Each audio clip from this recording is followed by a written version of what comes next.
Chers frères et sœurs dans les Christ, bonjour. Depuis les dimanches passés, l'Église universelle est entrée dans un temps fort que l'on appelle le temps de l'Avent. Le temps de l'Avent est ce temps au cours duquel nous nous préparons pour célébrer la venue de notre Seigneur Jésus-Christ, pour célébrer la naissance de notre Seigneur Jésus-Christ. Et j'ai saisi cette occasion pour répondre à quelques questions qui m'ont été posées, dont pourquoi le temps de l'Avent chaque année? Pourquoi l'Église a-t-elle prévu que l'on célèbre ce temps chaque année? Alors, pour répondre à cette question, je vais partir de la vie quotidienne. Il y a une expression de nos jours qui stipule que la vie est sacrée. Et étant donné que cette vie soit sacrée, elle doit être célébrée. Et la célébration de la vie passe au travers de quelques événements, dont la célébration des anniversaires.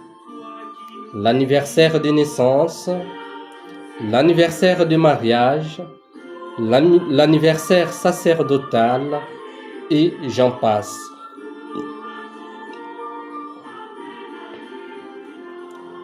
Et généralement, avant de célébrer un anniversaire, on se prépare.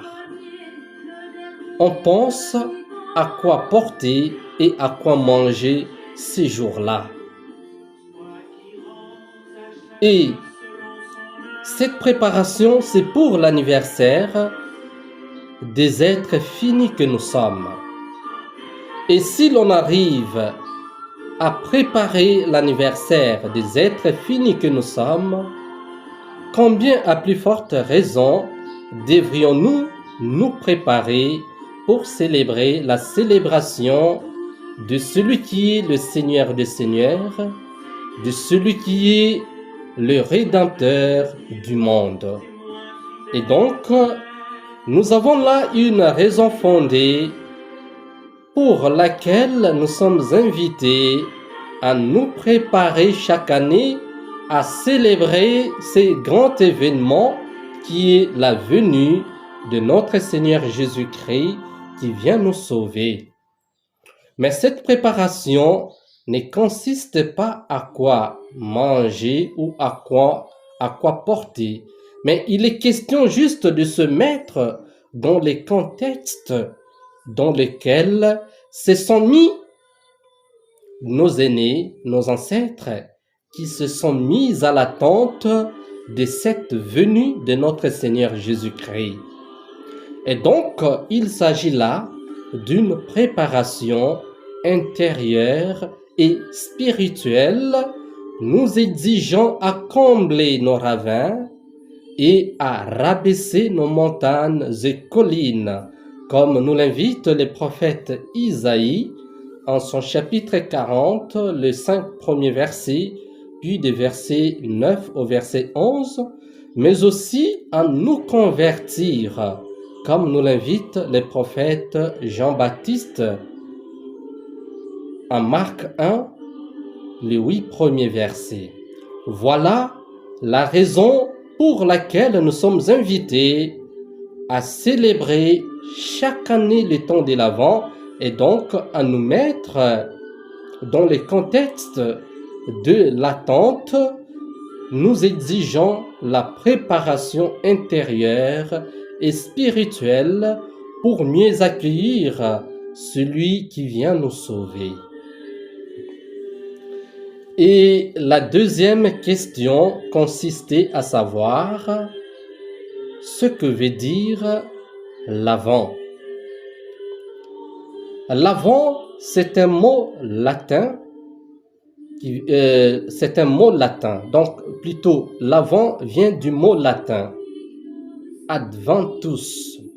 Adventus, qui veut dire l'avènement ou l'événement.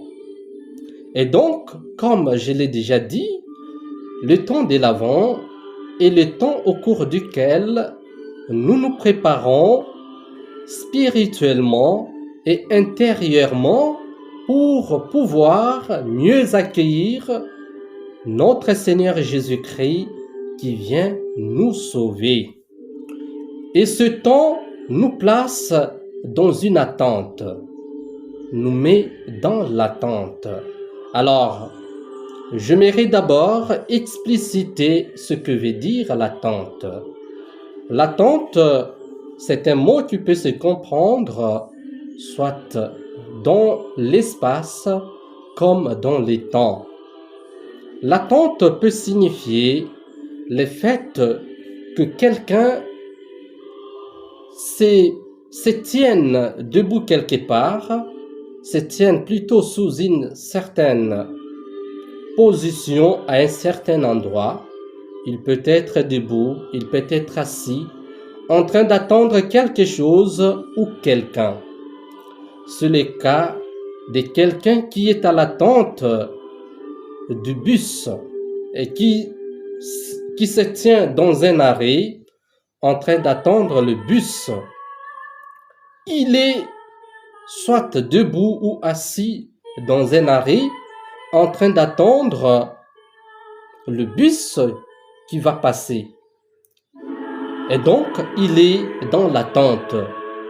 Mais c'est une attente comprise dans l'espace. C'est aussi le cas de quelqu'un qui attend son ami selon leur convenance. Non, nous allons nous attendre, nous allons nous revoir, nous allons nous rencontrer à tel endroit. Celui qui arrive le premier attend l'autre. Et donc, celui qui arrive le premier, dès qu'il arrive, il commence à attendre l'autre. Et donc, il se met dans l'attente de l'autre. Et donc, c'est une attente comprise dans l'espace. On peut parler aussi de l'attente comprise dans les temps. Tel est le cas d'une femme qui attend la naissance d'un nouveau-né. La femme est enceinte. Le fait d'être enceinte la met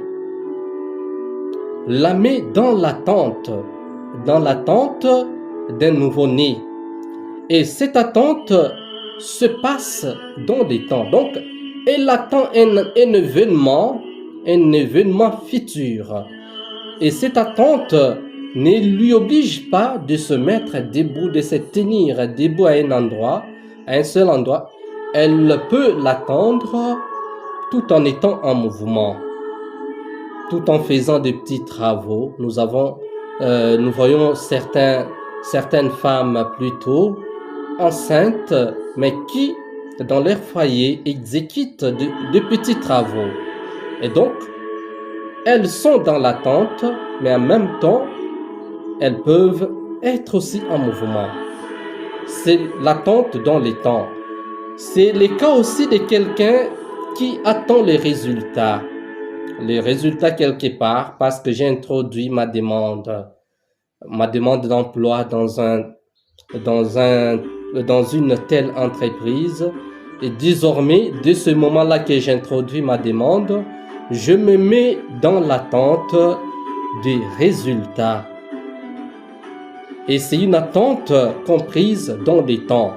Et c'est en rapport avec ce dernier sens de l'attente que nous pouvons comprendre les temps de l'Avent comme les temps de l'attente.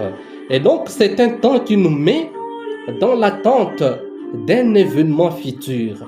Cet événement-là, c'est la venue de notre Seigneur Jésus-Christ, c'est la naissance de notre Seigneur Jésus-Christ, c'est le retour de notre Seigneur Jésus-Christ. Partant de cela, j'aimerais dire que le temps de l'Avent comme le temps de l'attente peut se comprendre de trois manières.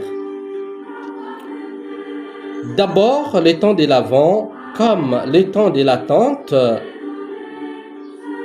c'est une commémoration. C'est la commémoration de l'attente des enfants d'Israël, eux qui ont reçu la promesse messianique. Et dès qu'ils ont reçu cette promesse, ils se sont mis dans l'attente de la venue du Messie.